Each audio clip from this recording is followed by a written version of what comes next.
सभी को जय शो। मैं आप सभी को विश्वास प्रशिक्षण श्रृंखला पुस्तिका 7 में हार्दिक स्वागत एवं अभिनंदन करता हूं। आओ प्यारे बच्चों, आज के इस अध्ययन शुरू करने के पहले हम एक छोटी सी प्रार्थना के साथ ईश्वर के करीब जाएं। मैं निवेदन करता हूं, आप सभी अपना हाथ जोड़ें और आंखें बंद रखें। हे प्यारे प्रभु यीशु मसीह, हम धन्यवाद देते हैं तहे दिल से आपको बीते दिनों के लिए। आप हमें कई प्रकार के बुरे घटनाएं, बुरे विचार, बुरे कार्य से दूर रखा, बीमारियों से दूर रखा, दुर्घटनाओं से दूर रखा। हमें और हमारे माँ बाप को, हमारे भाई बहन को, सभी को अच्छे स्वास्थ्य प्रदान किया, जिसके वजह से हम आपके साथ समय बिताए, आपसे बातचीत किए, आपसे प्रार्थना किए और आपके साथ अच्छी तरह से वार्तालाप किए। हम आशा करते हैं और प्रार्थना करते हैं कि प्रभु आने वाले समय में भी आप हमें और अच्छी स्वास्थ्य प्रदान कीजिए, ताकि हम और समय निकालते हुए आपके वचन को पढ़ें, आपकी बातों को सुने और उसके अनुसार हमारा जीवन बिताएं। ये निवेदन स्वीकार कर हमारे प्रभु क्रिस के द्वारा, आमीन। कितनी खुशी की बात है प्यारे बच्चों, हम एक बार फिर से आज के इस अध्ययन में उपस्थित हुए हैं। आप सभी जानते हैं हम इन दिनों 9वां पाठ में हैं और 9वां पाठ का नाम है वैवाहिक जीवन में ईमानदारी और शुद्धता।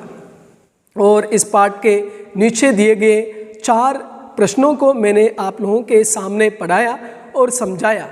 और पिछले अध्ययन में मैं आपको बताया था कि आप लोग समय निकालकर इन प्रश्नों के ऊपर मनन चिंतन करते हुए आप इन प्रश्नों का उत्तर ढूंढकर आएंगे। तो हम सभी मिलकर इन 4 प्रश्नों का उत्तर अभी देखेंगे। सबसे पहला प्रश्न है, ईश्वर ने मानव को नर एवं नारी के अलग अलग रूप में क्यों बनाया? जरूर आप उत्तर जानते हैं। आपके उत्तर के साथ साथ मैं भी उत्तर देता हूं, देख लीजिए। ईश्वर ने मानव को नर नारी का रूप इसलिए दिया क्योंकि वे एक दूसरे के पूरक बनकर एक साथ प्रेम बंधन में जिए और प्रेम के आदान प्रदान से एक दूसरे को अपने आप के लिए समर्पित करें और एक दूसरे के लिए पति पत्नी एक संस्कार बन जाए। और इतना ही नहीं, एक दूसरे को मदद करें, मार्गदर्शन करें और ईश्वर के करीब आए। 9वां पाठ के दूसरा प्रश्न है, एक समझौते और प्रतिज्ञा पत्र में क्या अंतर होता है?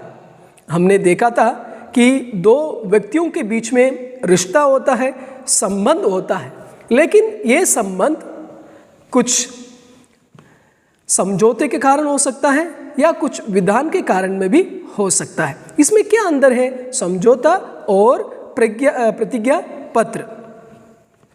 समझौता परिवारों के बीच में, व्यापारियों के बीच में, राष्ट्रों के नेताओं के बीच में समझौता होती है, लेकिन बच्चों इसमें समय का सीमा होता है। इतने समय में ये कार्य पूरा होता है। ये समय आ गया, उनका जो उद्देश्य है वो समय के साथ साथ समाप्त हो जाता है और ये ज़्यादातर समय से ज़्यादा ये टिकता भी नहीं है। लेकिन जब हम प्रतिज्ञा पत्र के बारे में पढ़ेंगे, ये विधान के बारे में पढ़ेंगे, तो इसमें हम देखते हैं कि ये पति और पत्नी के बीच में जो विवाह संस्कार है, इसमें कोई भी शर्त नहीं होता है। यानी सिर्फ मृत्यु ही वो दोनों को अलग कर सकते हैं।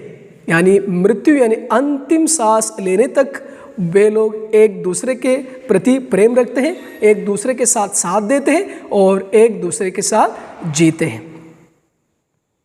तीसरा प्रश्न है, दंपति विवाह के समय क्या वादा करते हैं?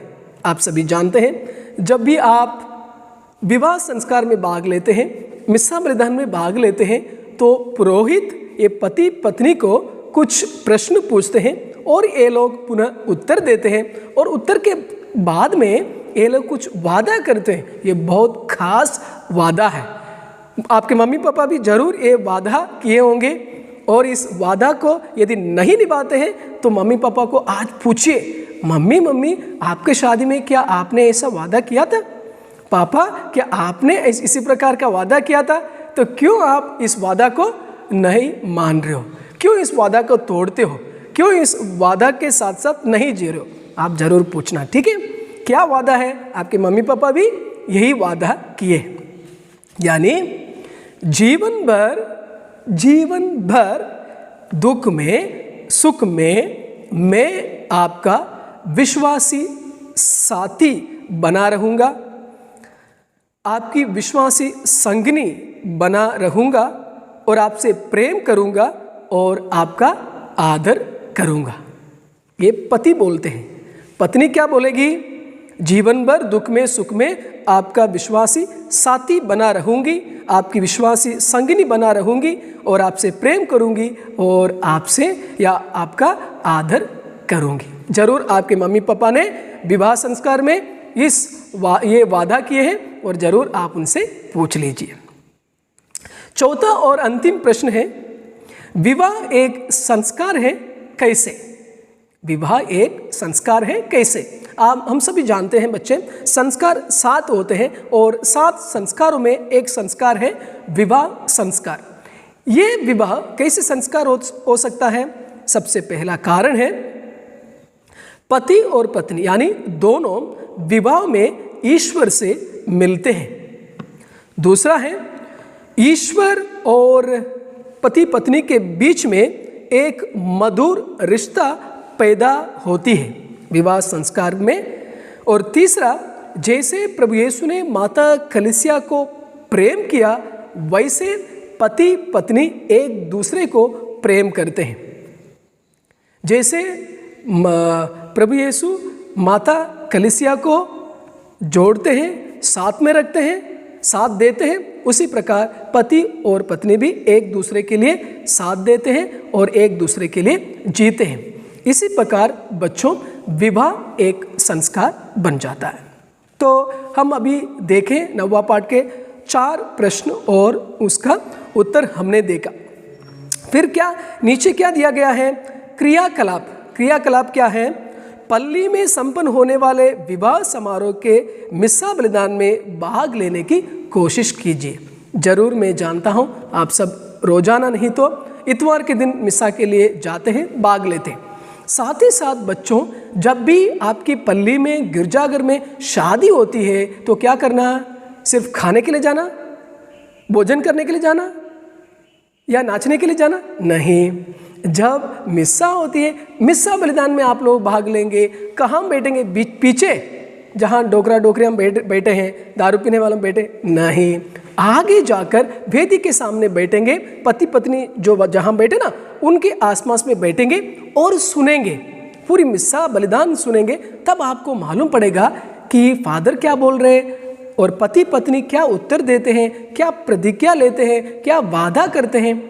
इस प्रकार आप लोगों को ये पूरा मूल मंत्र विवाह संस्कार के आपको समझ में आएगा। फिर क्या दिया है? अपने माता पिता के साथ बैठिए और प्रतिदिन पारिवारिक प्रार्थना में भाग लीजिए। तो यानी घर पे आप लोग कुछ समय निकालकर मम्मी पापा के साथ बैठकर रोज़री माला बोलेंगे या दूसरे सामूहिक प्रार्थना बोलेंगे। इससे क्या होता है प्यारे बच्चों? आप और मम्मी पापा मिलकर प्रभु यीशु के करीब आप जा सकते हैं। तीसरा है पारिवारिक प्रार्थना में पति अपनी पत्नी के लिए प्रार्थना करें, पत्नी अपने पति के लिए, बच्चे अपने माता पिता के लिए और माता पिता अपने बच्चों के लिए प्रार्थना करें। देखो कितनी अच्छी बात है। आप बैठेंगे, मम्मी पापा बैठेंगे। मम्मी किसके लिए प्रार्थना करेगी? आपके लिए और पापा के लिए। पापा किसके लिए प्रार्थना करेंगे? मम्मी के लिए और आपके लिए। और आप किसके लिए प्रार्थना करेंगे? अपने मम्मी पापा के लिए। जब हम एक दूसरे के लिए प्रार्थना करते हैं तो जरूर ईश्वर हमारे प्रभु यीशु क्रिस्त हमारी प्रार्थना को सुनते हैं और समय पर उस प्रार्थना के फल देते हैं। कितनी अच्छी बात है बच्चों। तो आज हमने विवाह संस्कार के बारे में पढ़ा, समझा और बहुत कुछ हमें सीखने के लिए मिला।